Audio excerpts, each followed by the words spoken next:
I would think it hypocritical if I were to expect you to share your story, your hurt and your pain, your struggles through life, and I not share mine. So I decided to do a 3-part video pertaining to my life up to this point. Part 1 would be dealing with my childhood up to salvation. Part 2 will be from salvation to the backsliding. Back from backsliding, I'll be sharing mine to my point where I'm at right now in my life. So I guess let's begin. As a kid, I would always describe myself, as I said in the previous video, I care for people, but selfish. I was pretty selfish. Anything I did was pretty almost for a selfish reason, whether it was to feel good about myself or to just to be seen, I suppose. One of the greatest, there's 2 things I dealt with when I was a kid. The first thing is anger. I had a lot of anger and a lot of hatred towards my dad. It even affects my relationship with my Heavenly Father now. Me and my dad, we didn't have the greatest relationship as when I was younger. Mainly because of my selfishness, and my dad was pretty hard on me as a kid, and I grew up to a certain point hating him and resenting him for that. But as all things, they heal in time. So I remember a time when, I tried to poison him. I remember the time I told him, never mind, we'll get there. But from there, I remember a lot of my anger and low self-esteem I will carry over into my friendships and what friendships I tried to have. I tried to, suck up to the kids that were considered popular, and all the same while trying to suck up to them and hating myself all the same because I couldn't meet their standards. But at the same time, being bullied, I was a bully myself. I was mean to people. Some people still say I am that way, but I wasn't that way for a minute because a lot changed. I grew up in a Christian home, God-fearing home. My grandmother, a minister, God-fearing woman. Oh man, I remember the times just sitting up there in church, not even listening to, not even wanting to listen to what she had to say. Amen. Do you believe that Jesus is God the Son? And that he came for you? That he died for you? That he went to hell on your behalf? Amen. That you wouldn't have to be locked and bound there. Glory be to God. Do you believe that Jesus is risen again from the dead? She said, if you're responsible, she said, once you hear it, you're responsible for what you hear. And so what I do everything I could to not listen to her, and then even falling asleep in church. Oh man, I wish I chose God earlier. Because I was trying everything I could. I tried to find fulfillment in people at school. I tried to find fulfillment in my family. I tried to find fulfillment in everything. And so it came to the point where I remember I tried it for sports. As some of you guys already know, I suck at sports. And I'm not ashamed of that. So I tried to try out basketball. Suck. I had the audacity to keep going at basketball. So like I was magically going to get better. No, I didn't, because why? I didn't practice. I chose not to completely follow through with something I was committed. It was just a means to an end, and obviously it didn't work out. I decided to find fulfillment in like superheroes, like as you see, like Thor and Loki and everything. Those were my gods at one time. Like I was just disappearing in a fantasy world, just wishing I was not me. Just wishing I could be somebody better than me. Like I could be Spider-Man. and just having these amazing powers. And because something always like drew me to Spider-Man was the fact that he would, despite everything going wrong in his life, he would still do the right thing. And I was not that person. I was far from that person. I decided to do the right thing, but everything went wrong in my life, and I chose the opposite. And so, lo and behold, came 6th grade.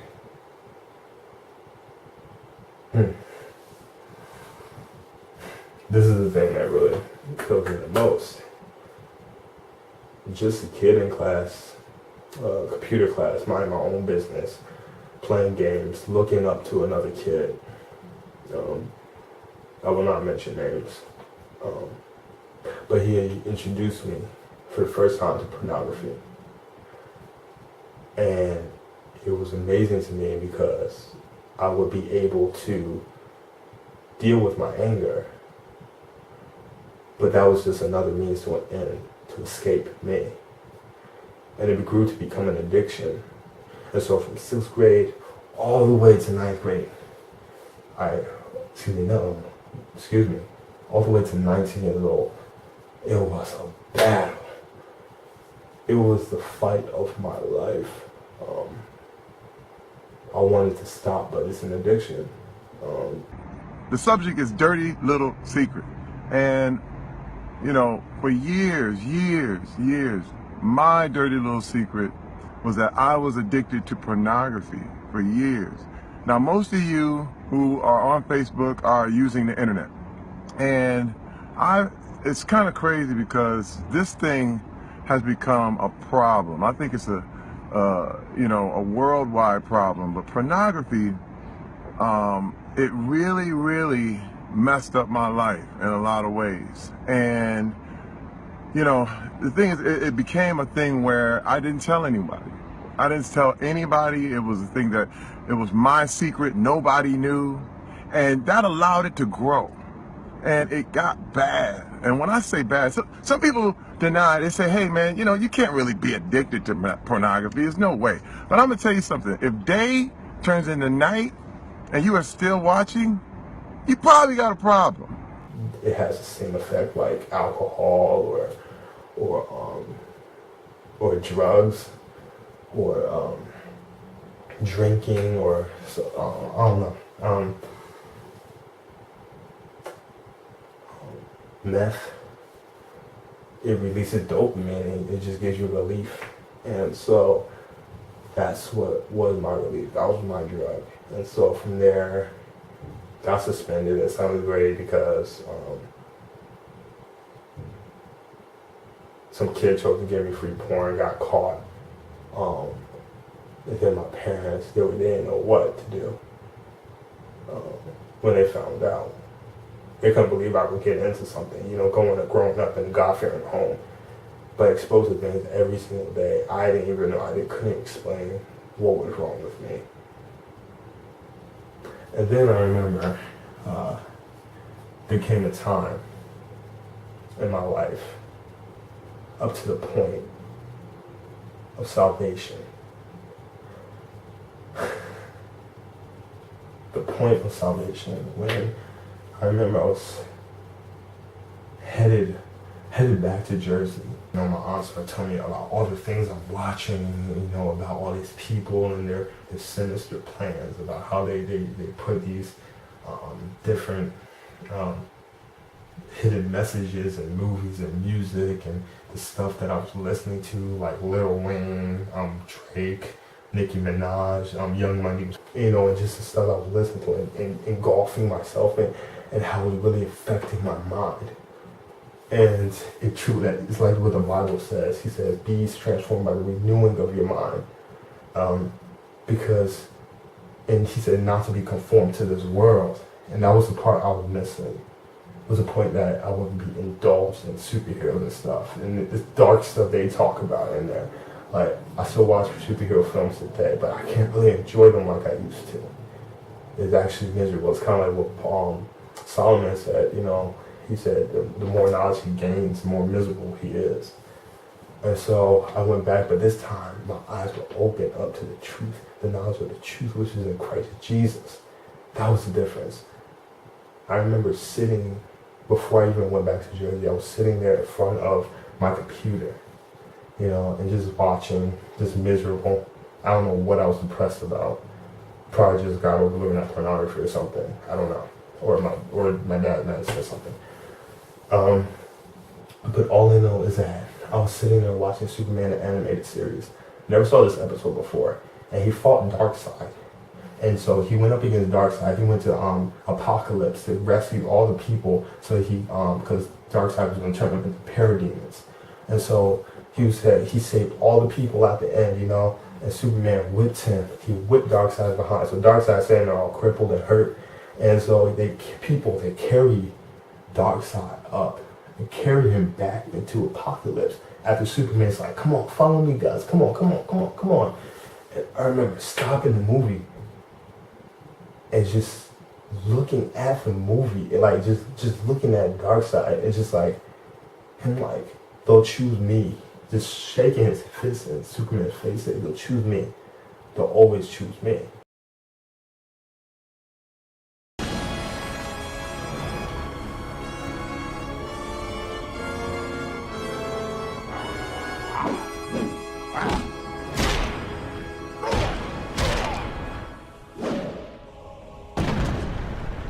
I can't believe he's blood.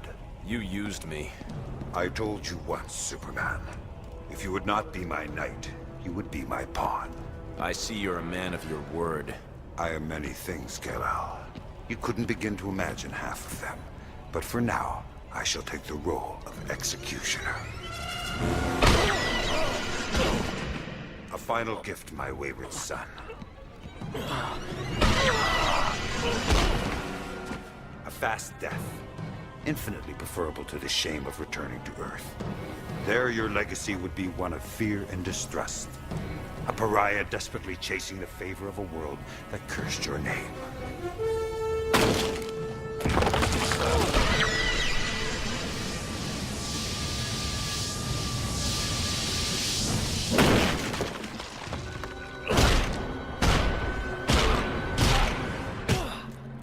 You dare strike me!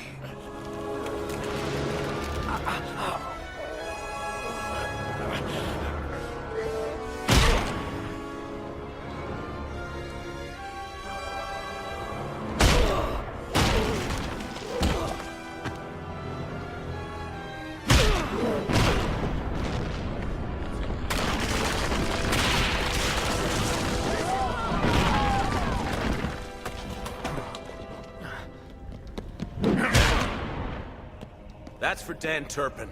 Who? The good man you murdered. Had I known one human's death would pain you so, I would have killed more.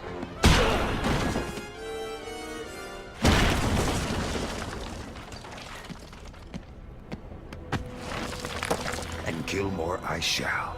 Carry that agony with you to oblivion, Superman.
dark side is finished.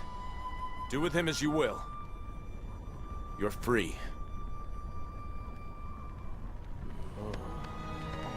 Master.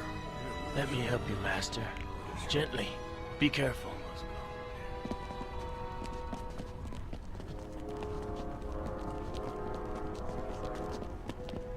I am many things, Kal-El. But here, I am God.